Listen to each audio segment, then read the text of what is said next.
És un secret perquè no se'ls té prou en compte. És natural, ara mateix tothom ha de fer màrqueting, tots els col·legis veuen condicionats, baixa la natalitat, hi ha molta competència, hi ha la crisi, però si pensem, per exemple, la primera P del màrqueting educatiu, que és el producte, en el nostre cas el projecte educatiu, això depèn absolutament del professorat.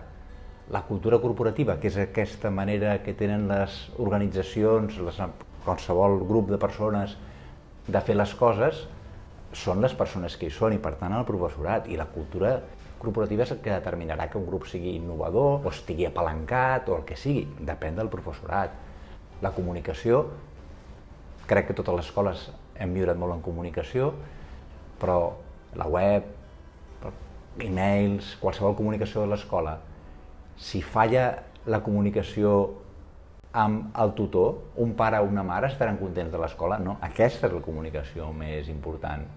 Després, la marca, una marca es reconeix efectivament doncs, per un logotip, per uns colors, però la marca corporativa, més en aquest segle, es coneix sobretot per les conductes coherents de les persones que estan en aquella organització. I la reputació, per exemple, que és una cosa importantíssima, no? Perquè quan una escola compta en reputació, pel seu màrqueting és important. Podríem pensar una escola que tingués reputació fora, entre les famílies o al carrer, i en canvi que el professorat tingués una mala opinió de la pròpia escola on treballa? Això duraria molt poc. Per tant, en definitiva, si no estem contra el professorat, no es fa bon màrqueting educatiu.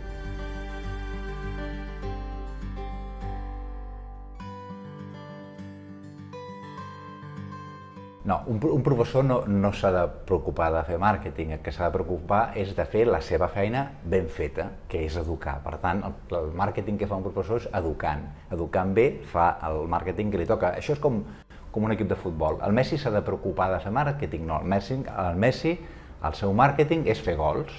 I si fa gols, doncs fa bon màrqueting.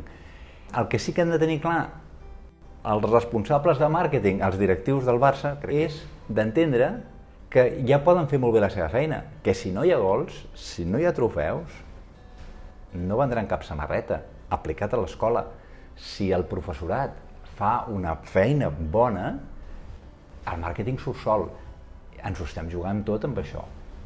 Una altra cosa diferent és que aquesta feina ben feta que ha de fer el professor, en l'actualitat necessita tenir unes habilitats amb les que potser abans no havia de comptar. Majoritàriament habilitats de comunicació, habilitats també de solucionar problemes, de conflictes, i no són una cosa que li estigui exigint més feina. Això és una formació, de fet, la meva experiència, quan jo he ofert aquesta formació a escoles i l'han rebuda, el professorat l'agraeix, perquè és una formació que ja necessitava pel que estava fent, per tant no està afegint més feina tampoc.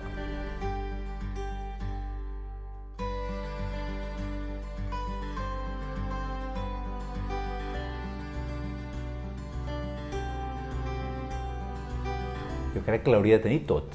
És a dir, és una tasca eminentment dels docents.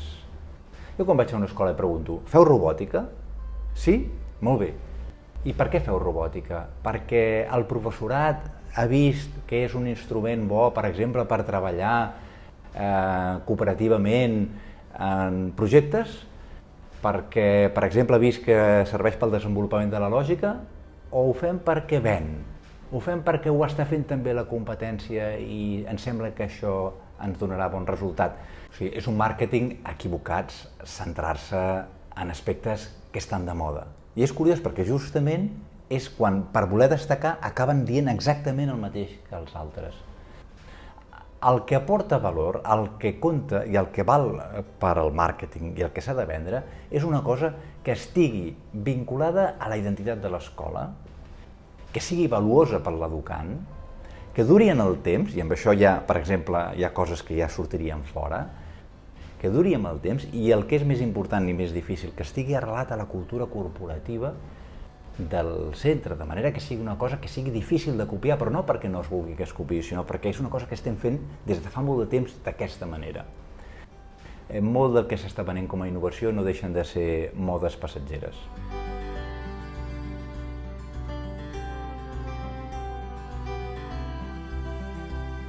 Més que el perfil, faig una pregunta. Qui personalitza el personalitzador? Perquè què esperem? Que una persona que no és personalitzada, que no és tractada de manera personal, ho farà amb els seus alumnes? És clau.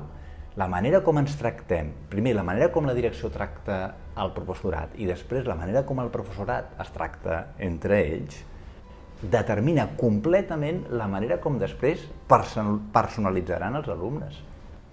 Per això és importantíssim entendre que hi ha d'haver aquesta comunicació personal i aquest tracte personalitzat amb tot el professorat.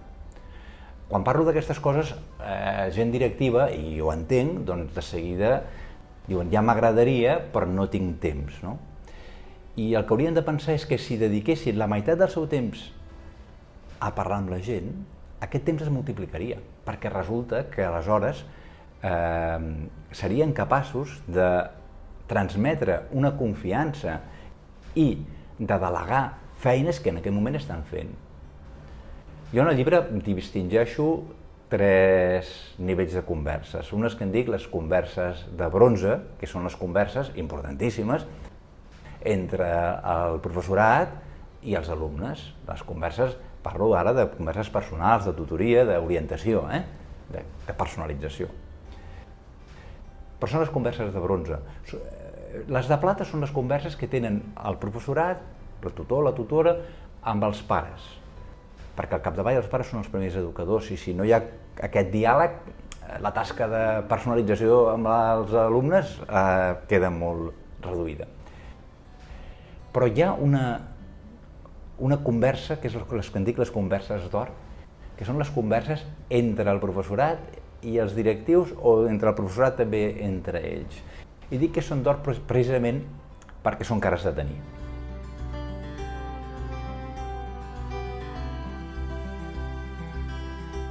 Penso que sí que ha canviat la relació entre les famílies i els professors i les professores. En concret, una de les manifestacions d'aquest canvi que crec que es veu bastant clar és que les famílies demanen ser tractats d'una altra manera, demanen tenir més informació, demanen participar més en les decisions sobre els propis fills, no estic dient en plataformes, diríem, de participació escolar, desgraciadament, i també són més exigents. Penso que això és una constatació general. I això significa que també el professorat ha de canviar alguna de les coses que està fent. Necessita formar-se per adquirir professionalitat en aquesta relació. No n'hi ha prou amb la bona voluntat, que de vegades es dona per descomptat i que hi és, però no és suficient. Cal també fer les coses amb professionalitat.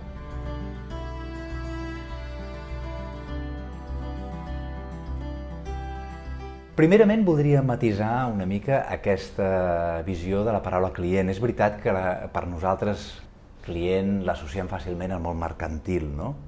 Els romans, clients clientis, per ells significava la persona a qui em dec, i és bonica aquesta expressió, ens devem als nostres educants, no? Per tant, d'entès així, bé, les persones a les qui em dec, i ens devem en primer lloc el que s'anomena el client intern, que és la resta de companys.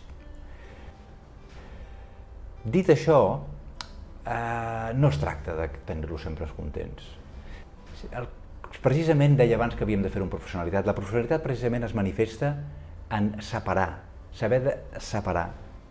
Per exemple, si hi ha hagut una reclamació, la reclamació de la persona que fa la reclamació. I gestionar amb professionalitat vol dir saber gestionar bé la reclamació, que pot ser, gestionar-la bé vol dir dir-li que no té raó, però també atendre bé la persona, de manera que no quedi descontenta. O sigui, li hauré d'explicar per què no té raó i hauré de saber-ho fer de manera que surti satisfet. És molt important per l'escola saber gestionar totes aquestes situacions, que d'altra banda es produeixen pràcticament a diari, no? Perquè en la solució de les petites insatisfaccions és on tindrem famílies fidelitzades, és on aconseguirem que estiguin contents. No estan contents quan no passa res, estan contents quan passen coses i les sabem solucionar. I repeteixo que saber-les solucionar no vol dir necessàriament donar-los la raó, però sí que surtin amb la idea clara, amb la experiència que estem al seu costat per ajudar-los. el que està en joc en cadascuna d'aquestes situacions és moltíssim. Grosso modo, de cada 5 alumnes que venen a una escola, una ve, podríem dir, perquè ja té un enllaç amb l'escola tan fort que quasi no caldria fer-hi màrqueting, no?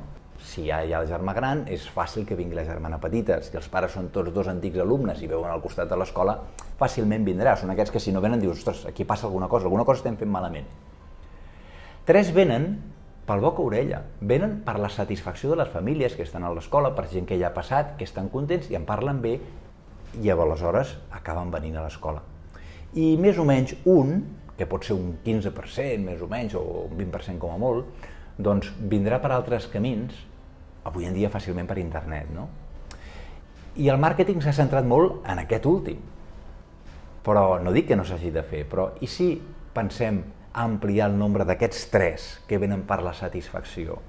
Clar, en la relació que cada professor, cada professora té amb les famílies, començant pels alumnes, evidentment, ens estem jugant en que vinguin noves famílies, més que de cap altra manera, més que amb el màrqueting digital. Jo una comparació que faig sovint, de vegades ens preocupem molt de la foto de plastilina dels de P5 a Instagram. I aquella foto tindrà molt més pes que una correcció injusta d'un professor i mal explicada després, que difon entre aquell grup d'alumnes i els seus pares una mala impressió. No, compta molt més això primer.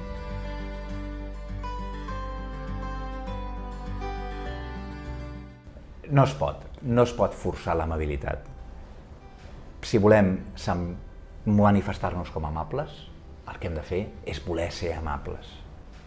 El que cal fer és ajudar el professorat a desenvolupar, primer a orientar i després a desenvolupar la seva pròpia marca personal. Si pensem en les persones, els professors que hem tingut cadascú de nosaltres, que ens han deixat empremta, sempre veiem que són sempre gent amable. Per tant, quan el professorat entén la importància que té aquesta marca, aquesta petja que deixa, incorpora de manera natural aquesta amabilitat, no? Pensem que la marca d'una escola no és altra cosa que la suma de les marques personals dels seus professors i professores.